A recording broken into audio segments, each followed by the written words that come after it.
Hello दोस्तों, कैसे हो आप सब लोग। और मैं उम्मीद करता हूँ कि आप सब अच्छे होंगे, स्वस्थ होंगे। तो आज हम एक नई बुक का रिव्यू करने के लिए जा रहे हैं। और जैसे आपको पता होगा कि हमने पहले भी 3-4 बुक्स हैं जिनका रिव्यू किया था। और उसी सीरीज़ को हम आगे बढ़ाते हुए आज हम किरण पब्लिकेशन की सब इंस्पेक्टर के लिए, एक एसआई के लिए एक बुक आती है, जिसमें जो पहले की जो एग्ज़ाम हुए हैं वही जो पेपर हैं उन्हीं का ही किस तरीके से पेपर आया है और उन सभी की डिटेल इस बुक्स के अंदर होती है। तो उसी को हम देखेंगे कि थोड़ा उससे आइडिया हो जाएगा हमें कि भाई किस तरीका का पेपर आया था। हालांकि काफ़ी टाइम हो चुका है, पैटर्न चेंज हो गया है, लेकिन फिर भी पीवाईक्यू जो होते हैं ना, वो किसी भी एग्ज़ाम की रीढ़ की हड्डी होते हैं। अगर आप उससे जैसे पीवाईक्यू किसी भी एग्ज़ाम के करते हैं ना, तो आपको थोड़ा आइडिया हो जाता है कि किस तरीके के क्वेश्चंस पहले पूछे गए हैं और क्या हम एक्सेप्ट कर सकते हैं। तो चलिए शुरू करते हैं। और आगे बढ़ने से पहले मैं आपको ये बात भी बता देता हूँ कि रेलवे ने अभी जो एग्ज़ाम कैलेंडर था वो दे दिया है। और जो सब इंस्पेक्टर की जो डेट आई है वो दिसंबर में आई है। शायद 2 या 5 दिसंबर के लगभग आपको इसका एग्ज़ाम देखने को मिलेगा। ठीक है, तो चलिए मैं आपको एक बार बता देता हूँ कि किस तरीके से आपको बुक को पढ़ना है और क्या इसके अंदर अच्छा है क्या बुरा है। ठीक है, तो देखिए एक बार मैं आपको एक बार दिखा देता हूँ। ये तो बुक है और देखिए इसका सबसे पहले मैं आपको इसका इंडेक्स दिखाऊंगा। ये देखिए, ये इसका इंडेक्स है और आप देख सकते हैं कि कौन कौन सी पारी में कौन से एग्ज़ाम हुए हैं, उन सभी की डिटेल इसके अंदर दे रखी है। और ये लगभग लगभग ये 33 या 34 सेट थे शायद जब मैंने देखा था इसको। एक बार आप भी इसको चेक कर लीजिएगा, देखिए एक बार अच्छे से देख लीजिएगा कि कब कब एग्ज़ाम हुआ था, कौन सी शिफ्ट के इसमें सारे पेपर दे रखे हैं। ठीक है, तो एक बार देख लीजिए आप। सॉरी, 23 सेट थे। ठीक है, 23 सेट हैं ये। और ये देखिए इसमें आपको अच्छे से दिखाई दे रहा होगा, 23 सेट है ये। तो आगे एक बार थोड़ा और चलते हैं और हम देखिए, जैसे ये आरपीएफ का पेपर हुआ था एसआई का 19/12/2018 को। ठीक है, देख लीजिए आप एक बार। तो उसके बाद में देखिए ये इसकी जो जैसे मतलब आरपीएफ का जो पैटर्न होता है वो किस तरीके का होता है उसके बारे में हमें डिटेल से बताएंगे। लेकिन उससे पहले मैं आपको बता देता हूँ कि एक जैसे आरपीएफ कांस्टेबल और एसआई दोनों का पेपर सेम होता है। ठीक है, और उसी के अकॉर्डिंग है ना, इसमें 120 क्वेश्चंस होते हैं जो आपको एग्जाम में करने होते हैं, जिसमें 35 तो आपकी रीजनिंग के होते हैं, 35 मैथ के होते हैं। देखिए यहाँ से, देखिए ये रहे, यहाँ से आपके 35 क्वेश्चन स्टार्ट हो जाते हैं। यहाँ से जो मैथ का पोर्शन है, ये मैथ का जो पोर्शन है ये स्टार्ट होगा यहाँ से, देखिए। और एग्जाम है वो मतलब इतना कोई हार्ड लेवल का नहीं आता, लेकिन पद कम रहते हैं तो कंपटीशन बहुत हाई रहता है। ठीक है, थोड़ा आगे बढ़ते हैं और देखते हैं एक बार ना। ये देखिए, इस बुक की सबसे अच्छी खासियत ये है कि जैसे इसका जो ये सॉल्यूशन है, ये सॉल्यूशन वाला पार्ट आ गया है। अब देखिए जैसे एक कोई क्वेश्चन आता है और उस क्वेश्चन को आप पढ़ते हैं। देखिए मैं बताता हूँ आपको, एक सेकेंड।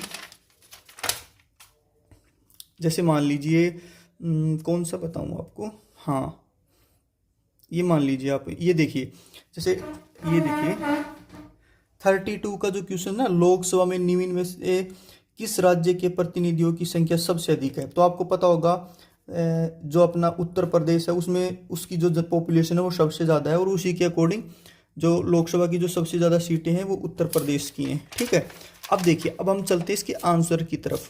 एक सेकेंड, देखिए ये इसका आंसर है 32 का। ये देखिए, अब इसमें इसमें आप देखिए डिटेल देख सकते हैं 32 की।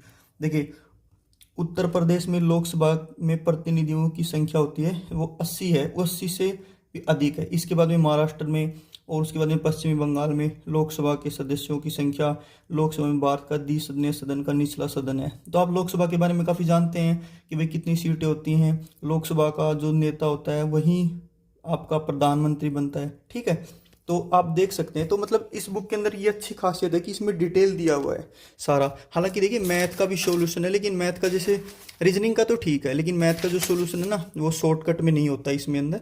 तो मैथ वाले जो सॉल्यूशन आप ना जाएं, लेकिन फिर भी आपको आइडिया हो जाएगा कि किस लेवल का पेपर आता है। ठीक है, तो आप इस बुक के गो थ्रू कर सकते हैं। और आप जैसे आप आगे इसके जो सारे सेट लगाएंगे तो आपको थोड़ा आइडिया हो जाएगा इससे। और एक बात ये भी है कि जैसे आप जैसे आप ना किरण की कोई बुक लेते हैं तो उसका आपको ना उसका एक कोड आता है, उसके साथ में कोड मिलेगा आपको। तो वो कोड है ना, आप उसके ऑनलाइन भी टेस्ट लगा सकते हैं उससे, तो उससे आपको काफ़ी बेनिफिट होगा। तो आप एक बार देख लीजिएगा, ये वाली बुक थी और सेम यही है। बस एक बार थोड़ा आपको बताना चाह रहा था कि इस बुक के अंदर क्या क्या मिलेगा। लेकिन अच्छी बात ये है कि जैसे ये देखिए, ये वाला जो है ये सेट है, इसके देखिए सारी डिटेल्स पीछे दी गई है हर क्वेश्चंस की। जैसे जीएस की इसके जीएस के 50 क्वेश्चन है ना, देखिए 50 क्वेश्चन यहाँ तक इसकी सारी डिटेल दी गई है। फिर उसके बाद में 25 रीजनिंग के हैं, 25 इसमें मैथ के हैं। ठीक है, तो आप इसकी बुक्स के साथ जा सकते हैं और ये किरण पब्लिकेशन की काफ़ी अच्छी बुक्स हैं, आप जा सकते हैं। ठीक है, थैंक यू। अगर कोई आपकी इंक्वायरी हो इससे, देखिए 2024 का एडिशन है, ये लेटेस्ट बुक है, इसलिए मैंने आपको बताई है। TCS/PYQ इसमें दिए गए हैं। तो थैंक यू, और आगे बढ़ने से पहले प्लीज़ चैनल को सब्सक्राइब कर देना। धन्यवाद। और हाँ, एक बात मैं आपको बताना भूल गया, जो बच्चे मतलब बुक को अफोर्ड नहीं कर सकते तो उनके लिए मैं बुक की PDF है ना वो प्रोवाइड करवा दूंगा, और आप उस PDF से पढ़ सकते हैं। और इसका सॉल्यूशन, उस PDF का सॉल्यूशन मैं आपको YouTube पर वीडियो के माध्यम से दे सकता हूं। अगर आप चाहो तो आप देख सकते हो। तो मैं जल्दी, शायद कल से ही मैं स्टार्ट कर दूंगा इस बुक का, पूरी बुक का पे सॉल्यूशन मिलेगा आपको।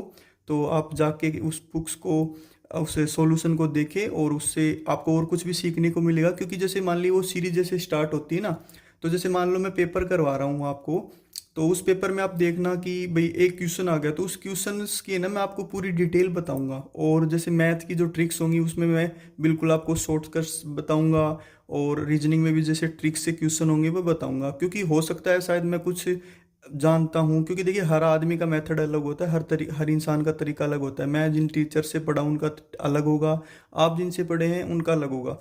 तो कुछ ना कुछ आपको नया ज़रूर सीखने को मिलेगा। और आप मेरा यकीन करिएगा कि आप जब जो PY की सीरीज़ है उसको आप जो लेक्चर होंगे, इसका सॉल्यूशन जो आपको मिलेगा, जब आप उसको अटेंड करेंगे तो आपको खुद को ये फील होगा कि हाँ कुछ सीखने को मिला है नया। ठीक है, तो चलिए, और बस ये कुछ बातें रह गई थी आपको, इसलिए दोबारा से आपको बताना पड़ा। तो ध्यान रखिएगा, आप जल्दी ही स्टार्ट होगी कल या परसों से, और आप कमेंट्स में भी पूछ सकते हैं कुछ इंक्वायरी। ठीक है, थैंक यू।